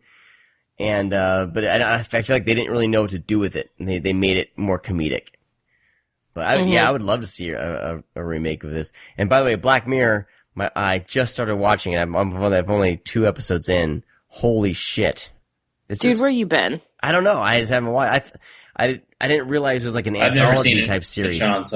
Holy moly, Brad, you need to watch it. It's every series is a different episode or a different story, but it doesn't all revolve around like technology and sociology and it's like Twilight Zone, and like some of the episodes you're like, oh well, that's way far off in the future if that's ever even possible. And then some episodes, like there's one in season 4 episode 3 is happening right now.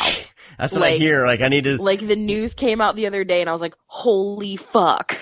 Like this is terrifying." Even the first episode of season 1 of Black Mirror, where the prime minister is basically threatened he needs to fuck a pig on camera, or they'll kill the princess. Yeah, he's going to kill the princess. And the way they deal with technology and Twitter and Facebook and social media and the news it's like, and it's uncanny. It's like, oh my god, what a good show. Anyway, moving along. Well, that's all the kind of the horror genre releases from Vinegar Syndrome from September and October. Let's dive into the back room.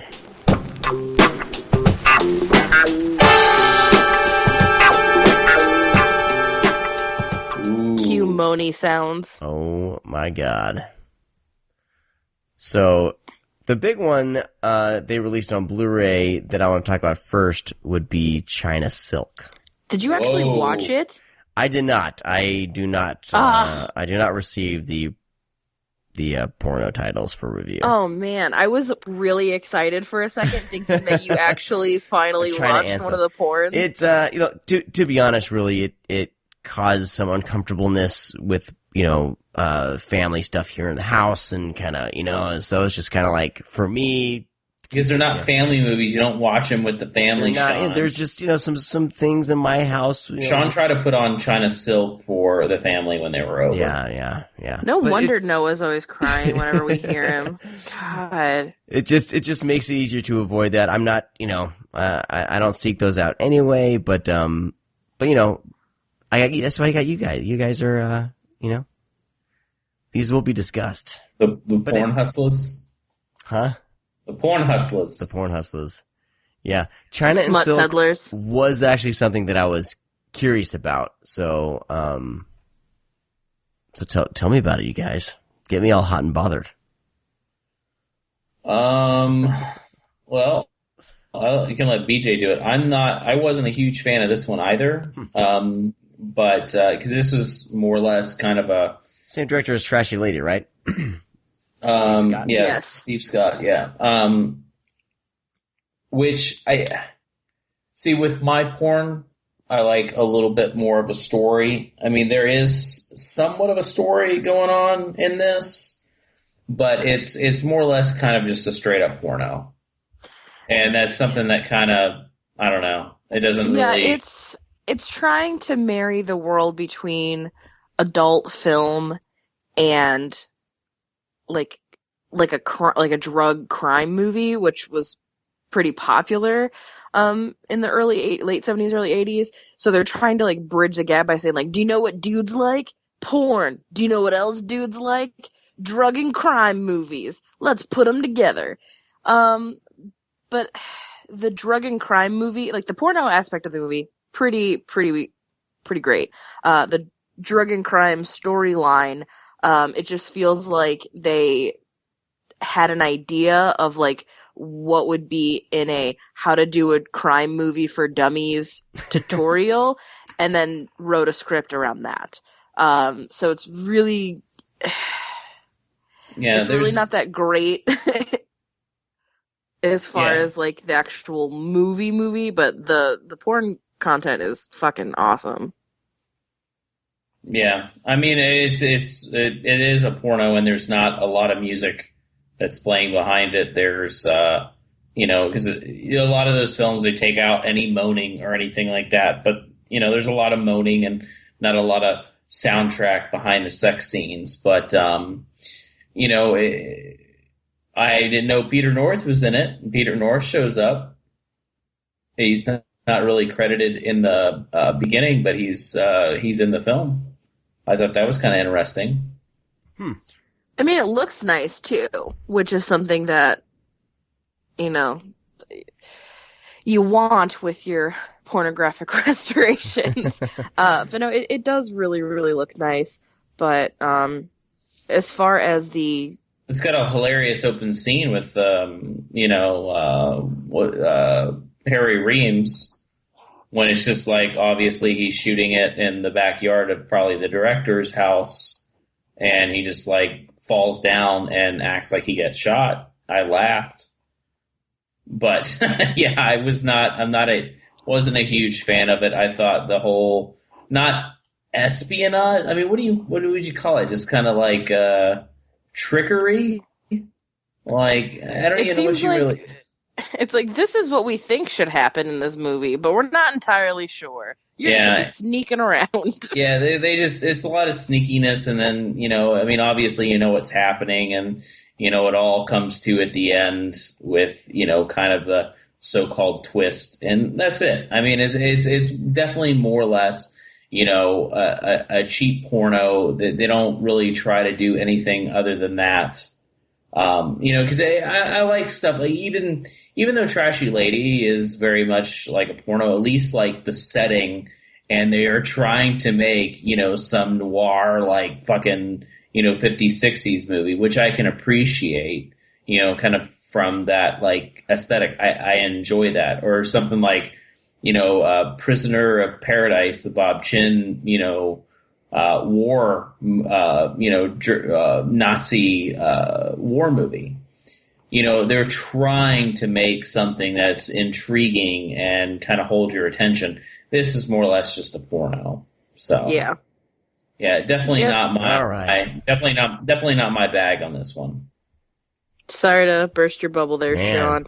Well, let's move on to this double feature, Eat at the Blue Fox and Titillation. Now, Eat at the Blue Fox is a Ron Jeremy, Ron Jeremy's in it. Yep, he is. What's Eat at the Blue Fox about? I didn't watch that one. Yeah, because of that reason. Yeah, I didn't get around to Eat at the Blue Fox or Titillation. Wow. Neither did I. I missed them.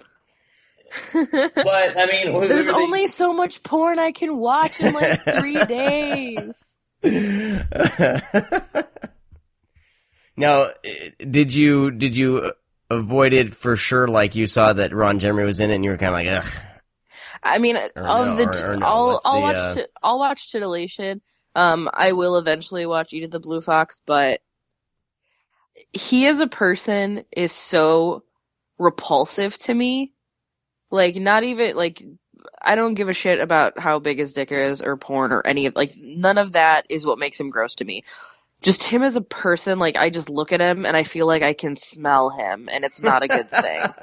Like, you know what I mean? Like, you ever meet those people where you're like, I bet you smell like a turkey sandwich and BO.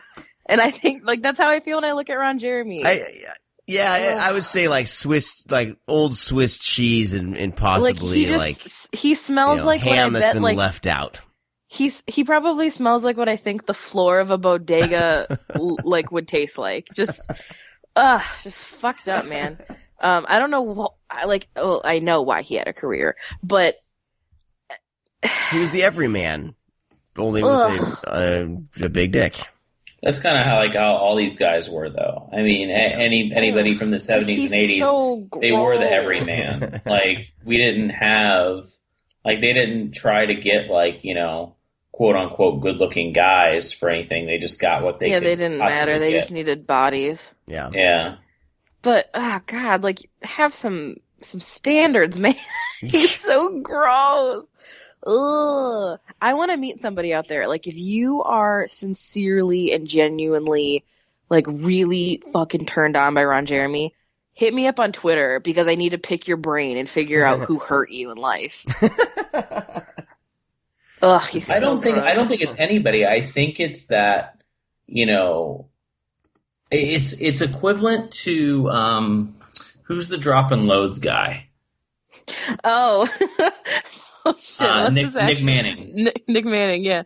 Dropping fucking loads. Dropping loads all over this room. Like, I love how they parody that in the Hot Tub Time Machine. You can hear him say that in the other room. I'm dropping hot loads all over this room. Well, fucking, if anybody doesn't watch as much porn as BJ and I do, there's a porn actor who's like a greased up dirtball. And so nasty. His name's Nick Manning. He's like, you know, muscular, like, you know, thick, like, black hair, always gelled back, always oiled up, and every porno, as soon as he ejaculates, is so good. Yeah, I'm fucking you hard. Oh, I'm gonna fucking come on your glasses, you fucking nerd. But whenever he comes to, he always says it never fails. You can actually go to Google and type in Nick Manning compilation videos on YouTube. And it's just like, I'm dropping loads on you. Take it. If you don't want to watch it, you can see YouTube videos that are just the ripped audio, and that's all you need. And like every girl sounds like, oh God, fuck this. What am I doing with my life? So basically, I watched Sausage Party last week, and the villain is literally a douche, and that's what he sounds. He has that voice. They go, "What are you supposed to be?" He goes, "I'm a douche." Oh my God. Well, I mean, that's maybe they're modeling that after him. Nick Manning would say, but like, it's like whatever he, like, first thing that pops in his mind and what he looks at, that's what he says. Like, I'm fucking you in your skirt and you're wearing glasses. He's not wrong. That's exactly what he does. But that said, I'm drinking some Kool-Aid right now through a straw. Like that? Like, do I Yes. Well, yes. if he was drinking Kool-Aid in the scene, he says exactly what he sees. Like, I'm surprised he doesn't look over. He's like, I'm fucking you. There's a cameraman on the side of me with a camera, and there's a light with a lamp. Like, he just doesn't say that. But the gaffer needs to move a little to the left. but dude, porn is God. But that said, it's the same thing that Ron Jeremy has, where people watch him for this comedic aspect, I think, I guess. rather than like, oh, that's such a turn on. Because, like, I mean, seriously, He's such a boner killer, though. I want to talk to the ladies that would, watch porn in the 70s and 80s. What did they find attractive about, like, Harry Reams and stuff? That's fair.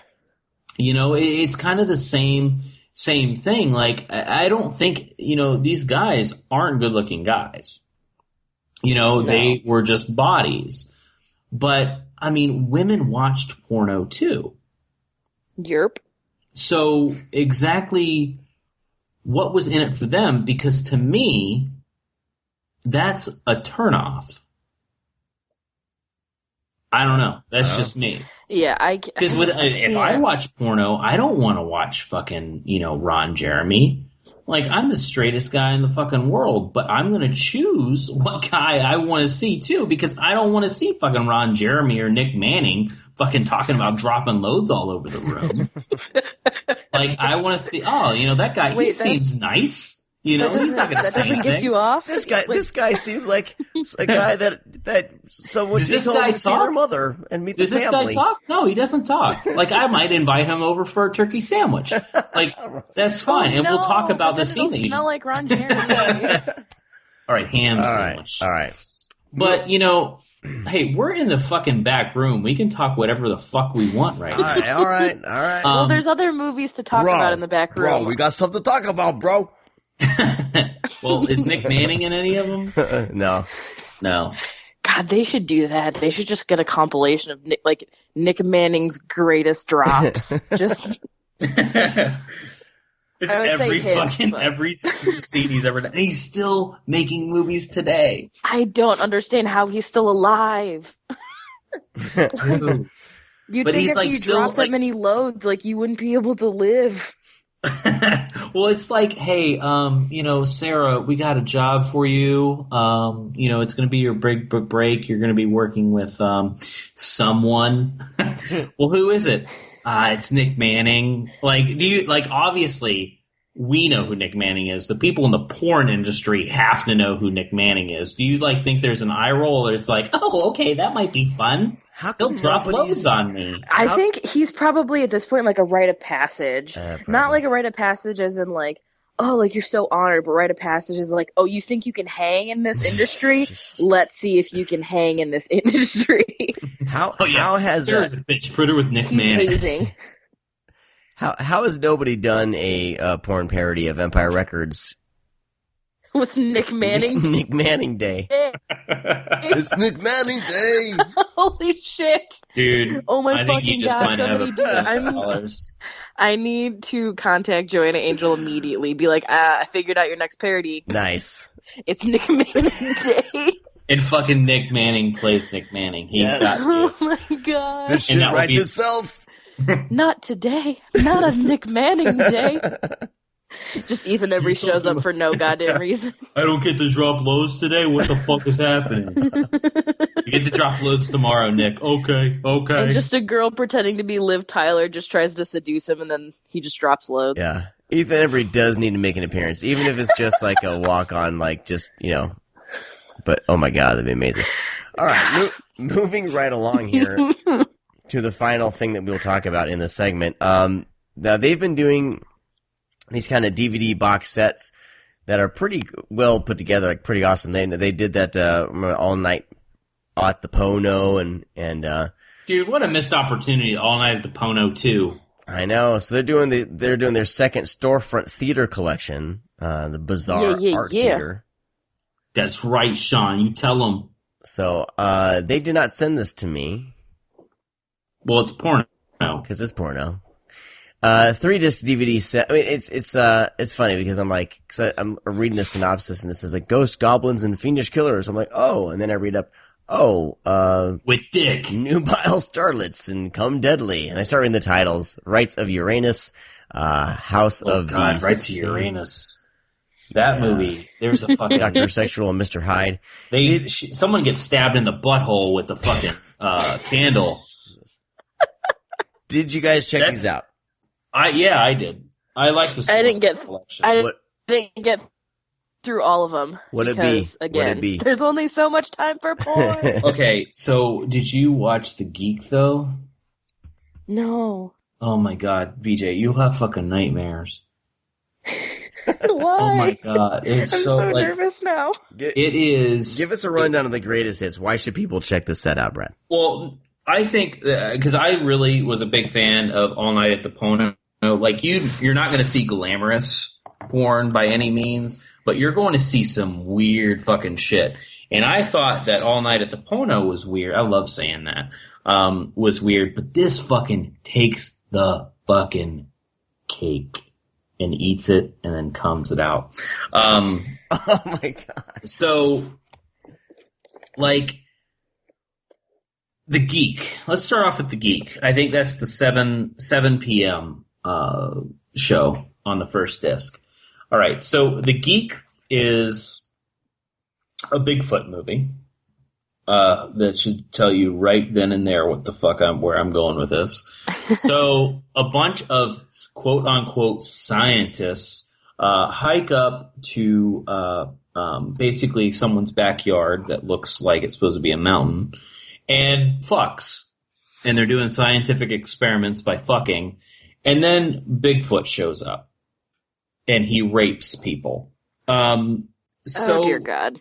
Bigfoot is basically a guy in a gorilla suit where they cut off the hands and the feet and the face of the gorilla. So he's in this gorilla suit with his hands, and they're like, oh, wait, his hands are white.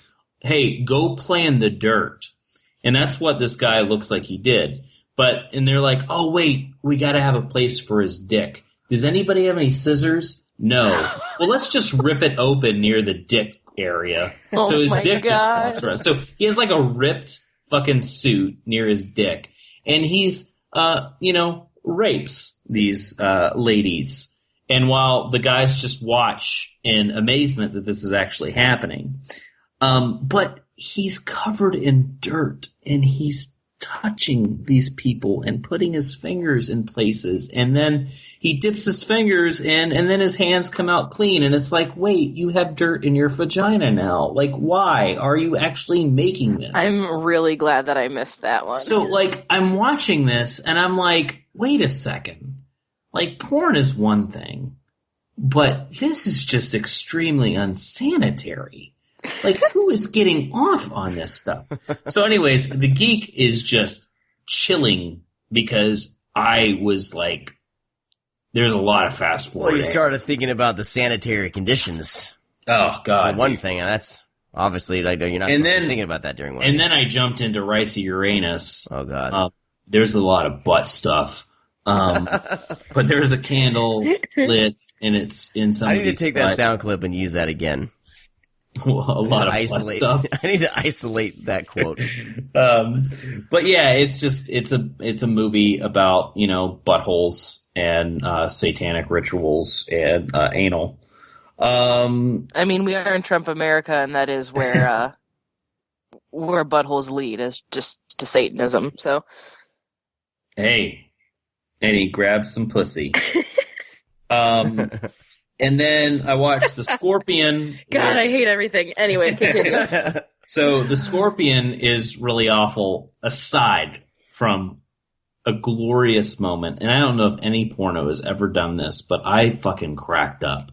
So it's really gritty and dirty. I mean, this shit is shot on fucking 16 and fucking probably 8mm and pieced together with no fucking soundtracks. Like, basically anything that they can't release by itself, they put on these storefront discs. So you're getting, like, really, like, not even movies that are completed. Some of these movies don't even have cast listings. They don't even know who the fucking director is of these movies. They're lucky to know the fucking year. But the Scorpion, however, this dude is getting banged like left and right. There's a scene where he bangs a girl and then she leaves and this other girl comes in and he bangs her. And it's like, dude, you need to relax. You're going to have a fucking heart attack. But the end of the movie, there's these two people doing it doggy style. And he, goes for the money shot. But all of a sudden on her ass, it says the end. And the credits start rolling while he's ejaculating on her butt. And it says the end, and I fucking laughed so goddamn hard.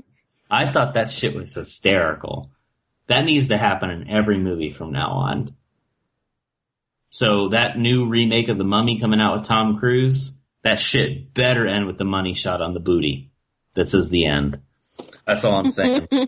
And with that, Waltz of the Bat is really gross because it's just one dude who obviously probably directed the movie himself. Yeah. And he's like 60 and he looks like Ron Jeremy too.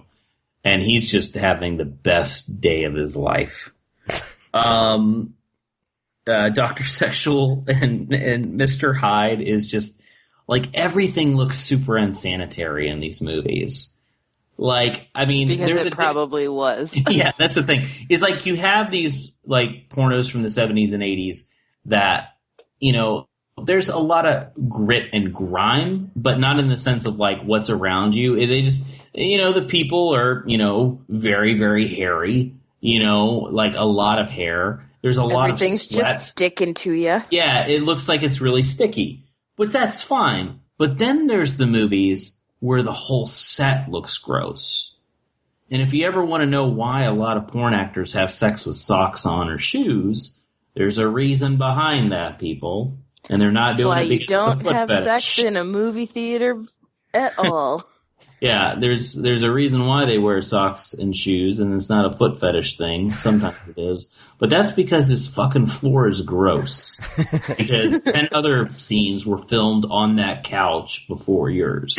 And in these movies, like all of these, it's like, ugh, don't touch the table. Her butthole's on the table. Something's going in her butt. And I don't know if you're selling anyone on this set, man. No. Because people like this stuff. I mean, you're paying a cheap amount of money for some really gritty and grimy porno. People love this stuff. They really do. I'm not talking to anybody out. I'm talking people into it. Like when you watch this, you're not going to get some, fucking Naughty America bullshit or Brazzers. No. You're getting like, hey, dude, you want to make a porno? Yeah, sure. Who do I get to fuck? I don't know. Let's find somebody. And they pay him $10 and they have sex. That's what you're watching. You're not watching stuff that's well lit. You're fucking lucky they had a goddamn camera. So I mean, they're fun, for one. And I love Come Deadly, which you mentioned. A small theater troupe is menaced by a mysterious black-clad killer in this rare hardcore giallo, which is actually the best one. Yeah, I agree. That's obviously I can't say it's the best one because I haven't seen all of them, but that is one that I saw, and it's amazing. Yeah, that one's great because they actually, I guess they tried to make kind of a movie. I feel like they actually sat down with a piece of notebook paper before they had sex and was like, all right, this has to kind of make sense. I'm going to say it was a napkin from probably the dinner table that they were discussing this movie with, and they just started writing down Tarantino style. But that's definitely worth a set. I mean, these storefront collections are a lot of fun because you're going to see shit that you are not going to probably see ever again. Some of this stuff was released on DVD, because some of these are the Something Weird video, batch, because I guess that's where they're getting some of this stuff, is their relationship with, Agfa and, kind of all of that. It was Something Weird Video, because Something Weird Video opened their vault, so they're doing all that stuff. So they're grabbing everything that they possibly can and, scanning it and preserving it. Because that's the thing, is like these films are definitely going to be gone. Some of them had made DVD releases back in the day. I know The Geek was, because that's not like a lost film, but a lot of these are lost. So I mean, you're going to watch something that literally probably only a handful of people have seen. Because, these things were thrown in theaters in like these, 6-hour, 12-hour block porno runs where people just come in and out, literally. Yeah. And, I mean, seriously, I mean, even now, I mean, only a handful of people have probably watched this shit. And less than that have actually remembered watching it. This is not like these fucking theaters were selling out when The Geek was playing. Right. And probably a lot of people walked out because they were like, oh my God, his hands are clean now. This is amazing. Oh, wait a second. That's because they were in her butt. That's Well, alrighty. We did it, guys. We did it. Cool. I think, I'm trying to see, like, Vinegar Syndrome, they just had their crazy Black Friday sale. Yeah, their site isn't even, And their site's like, you can't down. even go there. It's vinegarsyndrome.com. But But right now, you're going to get a... They sold some units. They're like, fuck it, we got to shut down. pull the code of red. But they're available on Facebook and Twitter and everything. So, they're busy. Check them out. You can get their titles, of course, through grindhousevideo.com. So if you're looking for anything, Mike will take care of your Vinegar Syndrome needs. So I think they sold out of the Sarno film. What's that? I think they sold out of the Sarno film. All the Sins of Sodom. So I think they sold out of that one. So if you didn't grab it, there's only 1,000 copies. Damn. And then Jack Frost, of course, they had 3,000 of those. So I imagine those will still be able to. Amazon's selling me. Just don't get the cover that people are freaking out about. Yeah, it's all good. So we'll be covering more Vinegar Syndrome stuff, hopefully, and I want to talk about their December package. And their November package was a bit confusing. I didn't really see a whole lot. I think it was involved with their Black Friday stuff with those limited edition ones. I think. I don't know. No, they had the Alex Dorenzi docs. Oh, that's right.